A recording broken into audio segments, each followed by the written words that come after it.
Wait for it. Weight and balance part 2. Yes, that's right. This is a continuation from the first weight and balance video on this channel, which went over 3 sample written test practice questions involving figures and charts. So here in this video, we will attempt to continue doing the same kind of work. The questions featured in this video will be completely explained here, so you will be able to follow along. Therefore, it's not absolutely critical to watch part 1 video. Yet, depending on where you're at with your studies, it may be a good idea to check out part 1 as well. Link to part 1 will be shared in this video description. Like with the first video, it is encouraged to have good access to the charts and diagrams when working with the following questions. A link to access these charts will also be included in the video description. Here is a quick preview of the 5 questions that will be explained in this video, and I will add chapters to the video timeline, so if you happen to be interested in only a specific question out of this entire video, shoot for it, okay? Okay, time to get started then. First question will have us refer to figure number 60, and with it, it asks how should the 500-pound weight be shifted to balance the plank on the fulcrum. We are given 3 possible answer options, with only one of them being correct. Here is what figure number 60 looks like. First time I've ever seen this, I didn't even really understand what I was looking at. Essentially, this is a seesaw where the plank is the board that sits upon the point it pivots or balances on, called the fulcrum. Here, the fulcrum is illustrated as the red triangle at the bottom. I thought that is a really wide, heavy-looking plank, and it looks to be somehow balancing on the fulcrum, and it supports these 2 boxes placed on top. What is important to remember with this situation is that we have a total of 3 items to balance, including the CG of the plank itself. This is indicated with the center of gravity or CG symbols associated with each object here. If you remember from the first video, we used the formula weight times arm equals moment. Same will apply for this question. We will individually take the weights of these 3 items and multiply them by their distance from the reference line above the fulcrum, which is also known as the datum line. The result will be what is called the moment, which is basically the resulting rotational force exerted by the object. We are familiar with the effects of moment by having observed a seesaw or when using a wrench. So what we need to do is to calculate the moment for all 3 of the items involved in the given seesaw situation. This will help to find what it takes to make the total moment for the left side of the fulcrum equal or balance the total moment for the right side.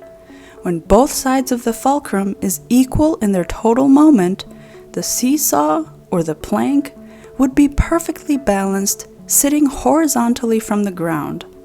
Part of what may make this figure a bit misleading is that it already appears to be balanced. The plank doesn't look off balance or tipping to a heavier side here, but the question seems to be suggesting that it is all an illusion. Let's see what the numbers will reveal to us about the actual situation. It helps to translate this visual diagram into a basic algebra equation to work with, step by step. Starting with the right side of the plank, we will take the 250-pound box, multiply that by the 20 inches it is sitting from the datum line. We get a moment of 5,000 inch-pounds. Next item we have is the plank. It weighs 200 pounds and its center of gravity is positioned 15 inches right from the datum line. When we multiply 200 by 15, we get 3,000 inch-pounds. Adding that to the 5,000 inch-pounds from the box, we get a total moment for the right side coming to 8,000 inch-pounds. We are done for this side. Now we move over to the left side of the plank. Now careful here, it may be tempting to jump ahead and multiply this 500 pounds by the 15 inches, as we have just practiced earlier. If we were to go ahead and do that, we would only get 7,500 inch-pounds. This doesn't really help us in answering this question because that means the plank is still not balanced as given in the problem. In this case, the plank would, or should, tilt and drop onto its right side since the moment is greater on the right side. Again, don't be fooled by this image of the perfectly horizontal depiction of the plank here.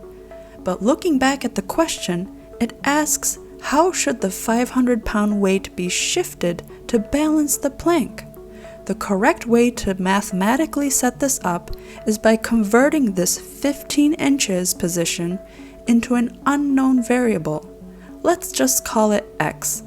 The question is telling us that we need to move this 500-pound box, or in other words, adjust the arm length for this box. Essentially, we need to adjust this arm to get the left side of the seesaw to also have a total moment of 8,000 inch-pounds to match the right side. Continuing in setting up our equation, we will have 500 multiplied by x equals 8,000. Remember that in order to isolate x in this equation, we will need to take the 500 over to the other side of the equal sign and divide the 8,000 by it, giving us x equals 16 or 16 inches. This is our required arm length for our 500-pound box to balance the plank. As the finishing step, we need to take this result and compare it to its original position, which was only at 15 inches from the datum line, meaning we would need to slide this box 1 inch to the left to get to 16 inches, leaving us with answer A as the correct answer. Now, I want to take a moment to remind that when it comes to these multiple choice tests, don't forget to use your power of common sense and process of elimination. These skills can come in helpful in multiple occasions, and I think this particular question is a good example of one. Remember, we use the weight times arm equals moment formula to evaluate the left and right side of the datum line in our seesaw. Anytime any of these factors increases, whether it be the arm or weight, it will result in an increased or bigger moment. Same goes for when an arm or weight is decreased.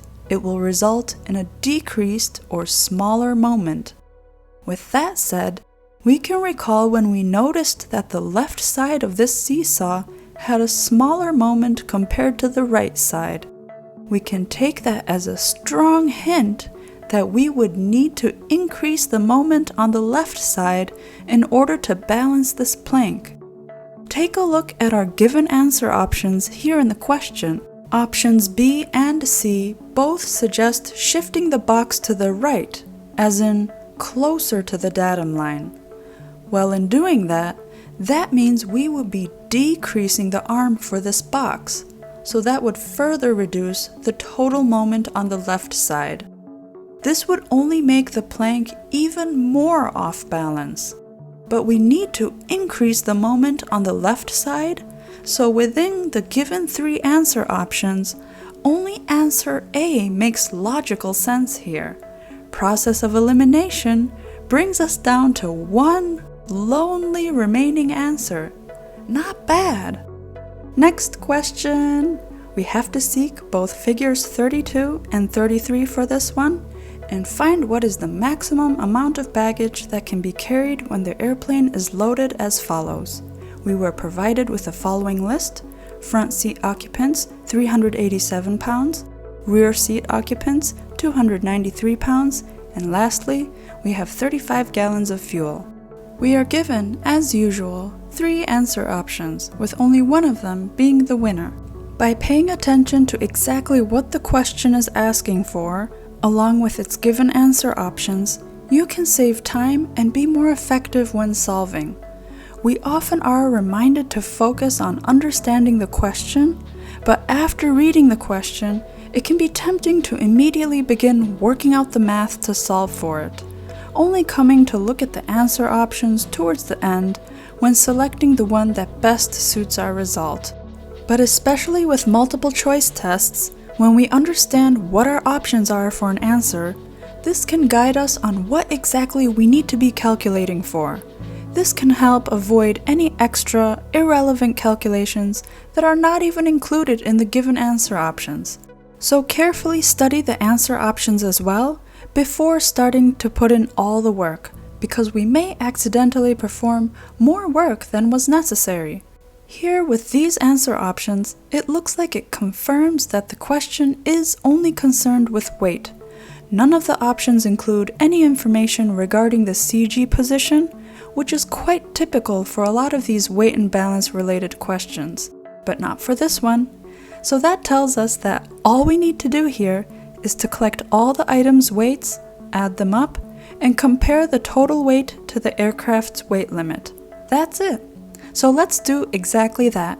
We can begin with this given list. Front seat occupants come to 387 pounds, adding that to the rear seat occupants of 293 pounds, and fuel is 35 gallons.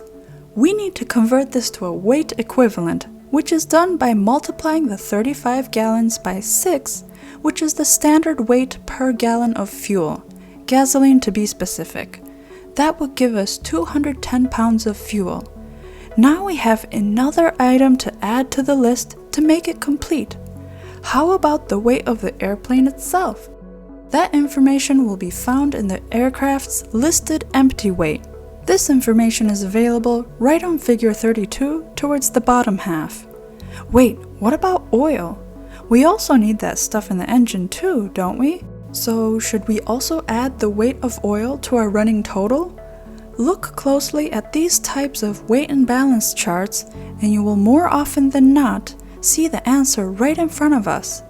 Right below the table, it states that this is already included in the basic empty weight of the aircraft, so no need to worry about oil, it's already taken care of. So going back and adding up all our items, we get a total weight of 2,905 pounds. Okay, so the question was asking what is the maximum amount of baggage and weight that can be carried. So to find that, we need to find what the aircraft's maximum allowable weight limit is. Take a look at the provided figures 32 and 33. It doesn't explicitly label what the maximum weight limit is, but there is 2 clues that it is 2,950 pounds. First clue is on figure 32 under weight conditions. The highest given weight is 2,950, and over on figure 33, this is also the highest listed weight condition, 2,950 pounds. Usually, in actual aircraft POHs or manuals, you can often find this max certified weight information specifically labeled as such, which helps make it easier. But with these 2 figures, we have to go with what looks to make the most sense. So we have the maximum weight of 2,950, and from there, we need to subtract our current given weight of 2,905 pounds. We are left with a difference of 45 pounds. This would be the remaining weight left to place onto the aircraft in reaching the maximum limit of the aircraft. Looks like answer option A would be a winner, exactly 45 pounds. Having a perfect answer option match like this can also serve as a possible confirmation that the presumed 2,950 weight limit we concluded with looking at the figures was correct in the maximum weight limit of the aircraft. In comparing to reality, along with verifying weight conditions, remember that it is always expected of pilots to also verify the CG conditions of the aircraft in any given situation. As described in the title itself, it's weight and balance, the balancing referring to the appropriate positioning of the aircraft's center of gravity.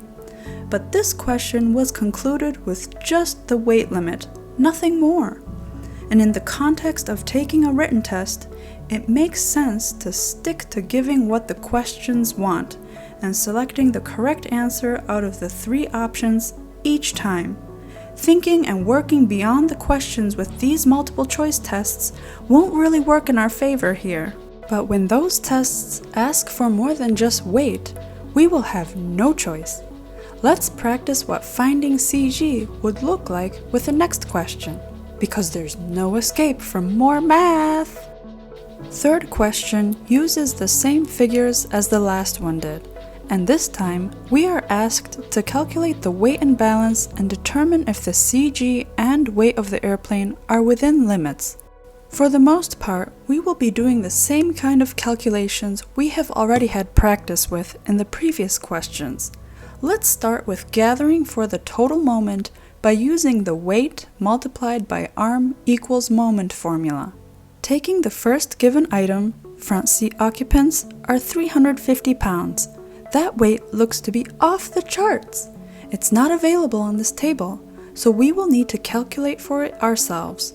Simply take that weight and multiply it by the arm of 85, and we get 29,750. However, with this chart, we have one more step to do with the moment. Notice how there is a 100 as a denominator under moment all throughout the chart. This is what they call a moment index. Moment indexes are used to help abbreviate long numbers calculated during weight and balance, especially for larger aircraft. Without moment indexes, weight and balance numbers for large aircraft could possibly span across the entire length of a page. So in this case, we will need to make sure that we apply this moment index consistently throughout our calculations. That means for our moment of 29,750, we will divide that by the moment index of 100 to end up with 297.5. Next, we have the rear passengers at 325 pounds. Looking at the table for rear seats, we have to calculate that out as well by multiplying 325 by the arm of 121. We get 39,325. Again, dividing that by the moment index of 100, that brings us to a moment of 393.25. Next item down the list, we have baggage. 27 whole pounds of it. Looking over to the baggage table section, it may be tempting for some of us to just go ahead with the 30-pound weight given in this table, rounding just a little bit up from our 27 pounds. But I prefer to stick with as much precision here, especially because these written tests, they tend to sometimes provide answers very close to each other, like only decimals apart. If it comes down to needing to estimate, I would save that part for the end. So I will just continue on just like before, take the 27 pounds, multiply that by 140, I got 3,780. And divide that by 100, we get 37.8. Next item on our list is the fuel. We have 35 gallons. Nice! I think that one was actually provided on the table. Yep, there it is. We can simply take the weight and moment right from here. And though it's not mentioned here on the list, don't forget the aircraft itself. The empty weight and moment will still be here for us to include in our calculations. We will simply add everything up from here, all the weights and all the moments. For total weight, I got 2,927 pounds, and total moment, I got 2,440.55 inch-pounds. If you remember from the previous question, we determined that the maximum weight is 2,950 pounds. Our calculated total weight looks to be less than that, so regarding weight, the aircraft is within limits. Regarding moment limits, we can see where our total moment lies on the table in figure 33. This table organizes associated weights with their corresponding moment ranges. We don't have our exact weight of 2,927 pounds, but we could take a quick look at the row for 2,930 pounds and see how our moment is looking like there. When things are not perfect and exact the way we want it, we could do another check to make sure by taking the average between the moment ranges for both 2,920 and 2,930 pounds. the averages came out to be this range, and as a confirmation, our moment looks to be still within limits. Looking back at the answer options, it looks like they are also looking for the CG's position. To get that, we need to apply a different formula.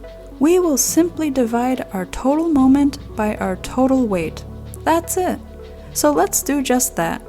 2,440.55 divided by 2,927. We get 0.83380 and some numbers after that. But does this number look a bit small to you in comparison to the CGs in the answer options?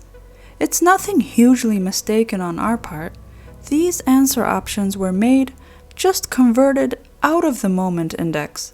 So to make our answer congruent with what we are given, simply multiply 0.83380 by 100, basically doing the reverse of dividing our moments by the 100 index.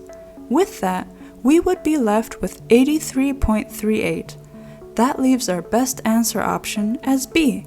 CG is 83.4 within limits.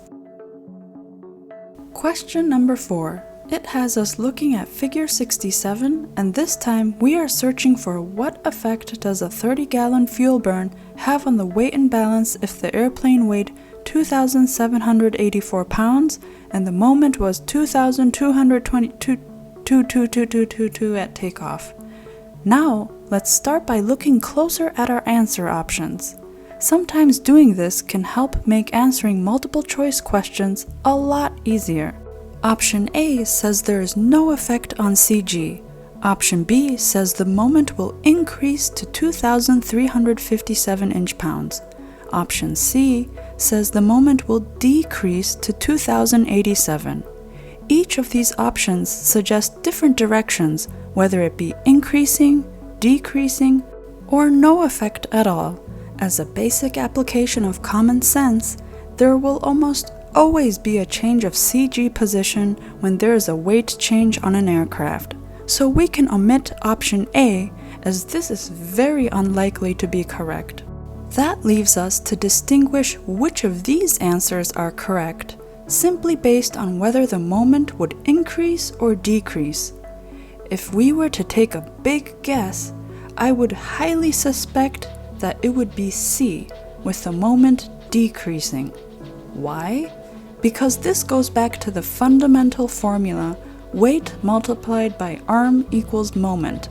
Remember from what we discussed in the previous seesaw question, it was from question 1, any time an arm or weight is increased, it will result in an increased or bigger moment. Same goes for when an arm or weight is decreased, it will result in a decreased or smaller moment. In this question, we are addressing how fuel burn affects weight and balance of an aircraft. Well, fuel burn is the weight of the fuel being expelled from the aircraft, making the aircraft lighter.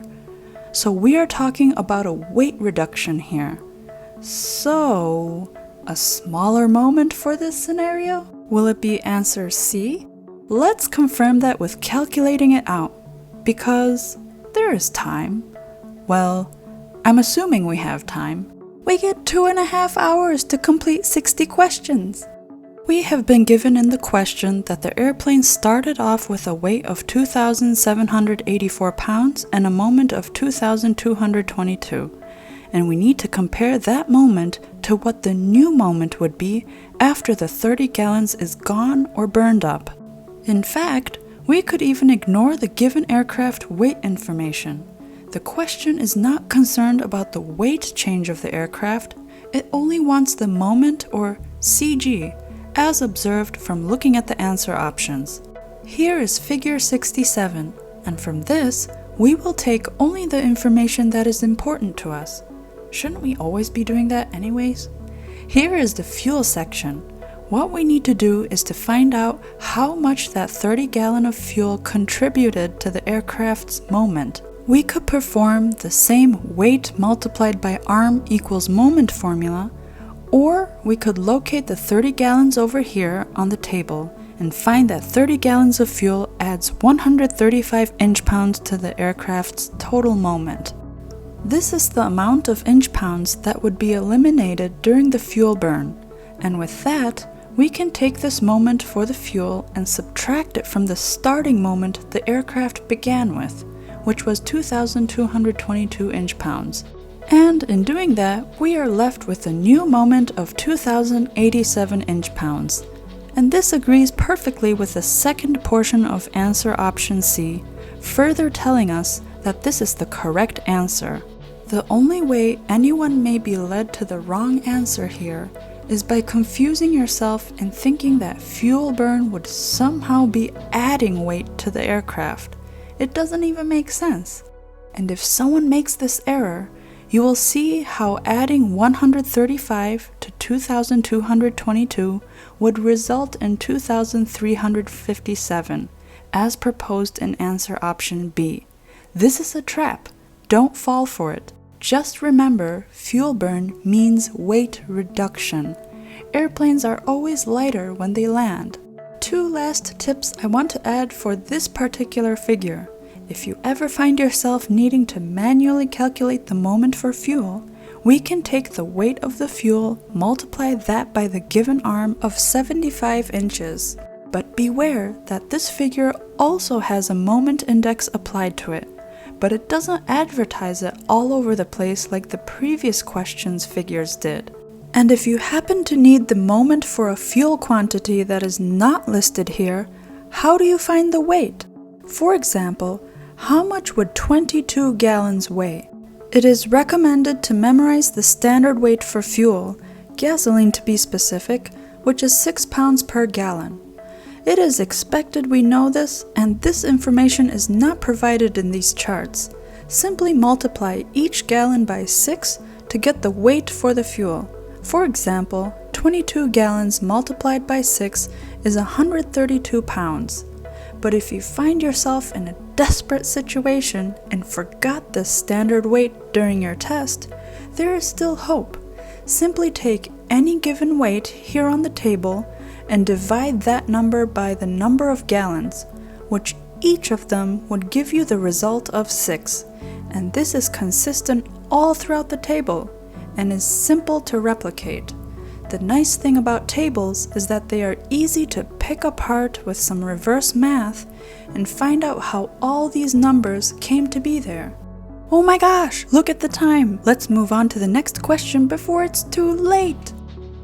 Here we have a heavy aircraft. An aircraft that is loaded 110 pounds over maximum certified gross weight. If fuel is drained to bring the aircraft weight within limits, how much fuel should be drained? Now you know that each gallon of gasoline weighs 6 pounds per gallon. All you need to do is take that 110 pounds we want to lose and divide it by 6. Put that in the calculator, and I got 18.333333333333333333. Answer C it is!